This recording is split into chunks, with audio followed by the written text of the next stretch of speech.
the principle of consistency. The principle of consistency.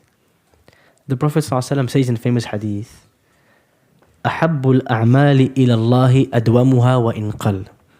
The most beloved deeds to Allah are consistent even if they are small. One day, Alqama radiallahu anhu, he asks Aisha radiallahu anha, the Prophet's wife, he says, Ya al-Mu'mineen, O mother of the believers, كيف كان عمل رسول الله صلى الله عليه وسلم? What was the Prophet's deeds like? His actions, what did they look like?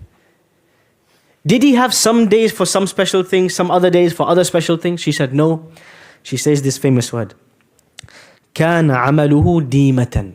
His actions were consistent. He would do something, he'd do it every day of his life. And this is where the concept of the wird comes in. You might have heard this word, the wird. Wird in Arabic refers to a portion of the Quran or a portion of dhikr that you never leave every day. What does consistency mean? There's a really good, we'll come to that in a moment. How do you build a habit? What does consistency mean? It means this action, this habit is so important in my life. If I miss it, I will compensate for it. I will make it up later. So if the Prophet ﷺ would miss his sunnah, his 12 sunnah, and the 12 sunnahs he would pray every day, or 14 depending on which narration you take, he would make them up later. If he missed the night prayer, he would make it up in the daytime. Because these are his habits. These are the pillars of his day. They never change. They never move. They never sway. This is consistency. When you do something consistently, you start to realize on a daily basis, you won't see the effect. But there's a compound effect. See, every mountain starts with a pebble. One pebble, another pebble, another. Before you realize it's a mountain. The Prophet ﷺ, this is how his worship would be. Small, but consistent. So when we want to copy, embody, emulate the Prophet ﷺ, we have to start with something small that we can do. So we have to be realistic. The Prophet ﷺ says, when he's giving advice about this, he says, إِكْلِفُوا مِنَ الْأَعْمَالِ مَا تُطِيقُونَ. Take on board deeds that you are actually realistically able to do. فَلَنْ يَمَلَّ اللَّهَ حَتَّى تَمَلُّوا. Allah doesn't get bored, but you might get bored. Don't overdo it. So start with once a week. You can do once a week, make it twice. You can do twice, make it 3 times, 4 times. Hold yourself to account. But how do we build consistent habits? This is a deeper question and it applies to all aspects of life. How do you build a consistent habit? There's a book I can recommend to all of you. There's 2 books. One is a book called Atomic Habits by James Clear. I'm not saying Shaykh al-Islam James Clear. You say, Ustad Hisham takes from the kuffar. Yes, I take from the kuffar. The Prophet ﷺ said, Al-hikmatu dalatul mu'min. Wisdom is the lost property of the believer. Anna wajadaha fahuwa ahaqqu biha. Wherever he finds it, he is more deserving of it. If I find wisdom, useful, beneficial knowledge from a non-Muslim, I will take it. And so sometimes we have to accept and benefit from other sources. James Clear, he writes a brilliant book very recently called Atomic Habits. So all on this idea, how do I develop a habit? How do I make something from a deed once in a while? We've all tried it. Ramadan, everybody has the habit of Quran. After Ramadan, it's gone. It evaporates. The most effective way to build a habit is to create a sense of accountability. I'll give you a simple example. Everyone says, I want to memorize the Quran. I say, great.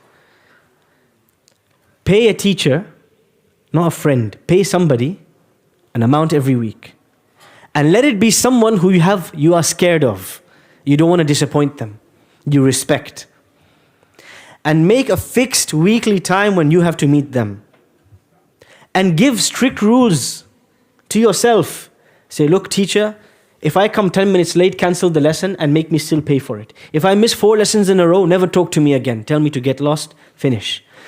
Creating this accountability, consequences, punishment if you miss it, weekly time, creating this whole system, this will force you to turn up every week. Even if you are the laziest person in the world, you will turn up because you're scared of the consequences. This is an example. What about the night prayer? How can I create a system for the night prayer? One of the ways to do this is the power of jama'ah. Alone, there's very little you can accomplish. But when we do things in groups, we're able to accomplish much more. You create a WhatsApp group. It's called the Qiyamul Layl crew, the A team, the Muzammil team, whatever you want. Be creative. What's the deal of this group? All of us are going to choose one night in the week to pray Qiyamul Layl, the night prayer. And if we all succeed in doing so, there is a reward, a group reward. We will each pay £20 into this pot every month, and we will get a reward for all of us. Or we'll go out for a meal, or we'll have some celebration or something. But we have one goal only. We want to be the people. When everybody's asleep, we are standing. When everybody's laughing, we are crying. That we have this depth of connection to Allah. We are the people of the night prayer. You create this group. You create this accountability. Everybody is asking the other. You make pairs. You say, look, Ahmed, at 3 a.m., you have to ring me.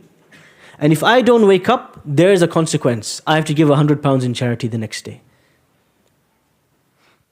If I don't wake up, there's some consequence on me. Ahmed rings you, you will be awake like there's no business. This is the reason why, if I give you a real life example, this is the reason why many people, they will not wake up for Fajr. 1 hour later, they'll be up at 8 a.m. for work. Why? What's the difference? Allah and your boss. Why we would wake up for our boss, but we're not waking up for Allah? Because there's accountability. We don't wake up at 8 for our boss, we lose the paycheck. We lose our career, we lose our job, we're seen as unprofessional. Maybe they'll strike us off, maybe they'll give us a slap on the wrist. So scared of the consequence, everybody's up at 8 a.m. Look at the rush hour traffic at 8 a.m. Look at the rush hour traffic at Fajr time. There's no rush hour because there's no accountability in this world. Create some if you do not have the fear of Allah, the love of Allah, that engine to move you to pray at night, create a system that will force you. A friend, a partner, a teacher, a group, something that will force you to worship Allah. Whether it's reading a page a day of the Quran, whether it's praying the night prayer, creating a system where somebody else is going to hold you to account, this is what will help you succeed. And if it's learning Arabic or recitation of the Quran, or a daily dua, or adhkar, it always helps to do it in a group. It always helps to have a teacher, somebody you fear, somebody you respect. There are parts of the world in which this system has worked wonders. For example, Morocco.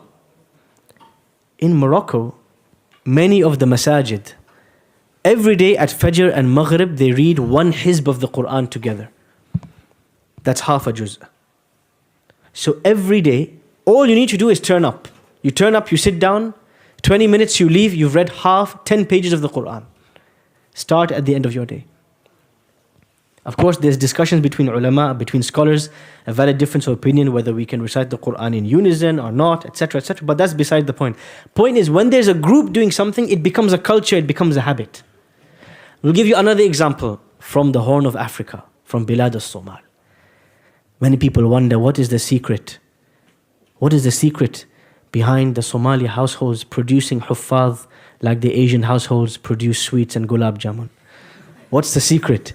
The Somali brothers say, someone's going to tell me, there is something, a system, a daily system that keeps them revising the Quran in groups. What's it called? Subh. You heard it right. What is this system? What do you guys do? Tell us the secret. We are masakeen, we need something like this. Tell us, what's the secret? You sit in a circle. Everyone recites one ayah. Okay, perfect. So everybody recites one ayah every day. And this culture exists in many, many households from a young age. Imagine you're a 3-year-old and you wake up every morning and all of your older siblings are sitting around your parents reciting one ayah each, until the whole family recited 10 pages of the Quran. Imagine this was your lifestyle, this was your culture. Your family will grow up loving the Quran, having that system of accountability with the Quran. When everybody sat in a circle, it's easy to join in. But if you need to, on your own, with all your distractions, do it by yourself, you'll probably forget. So it's really important. So these systems are there embedded in many cultures, many Muslim countries. And we need to revive these and embed them in our lives. a circle of dhikr, a circle of qiyamul layl, a WhatsApp group for revision of the Quran. A daily time we come together, we sit and we complete this thing that we want to make a daily habit. James Clear wrote his book like 2 years ago, but the Moroccans and the Somalis were doing atomic habits from 700 years. Let's not mince our words. These guys are late to the party. We've been developing habits since before their grandparents were born. So it's important to revive this system, how to develop a habit. كان عمل رسول الله صلى الله عليه وسلم ديمة. The Prophet's deeds were consistent. And the way this consistency was preserved was through halaqat, through teachers, through systems that would force you to do it even on a day you don't feel like it, because everybody else is there. And so you need to turn up as well.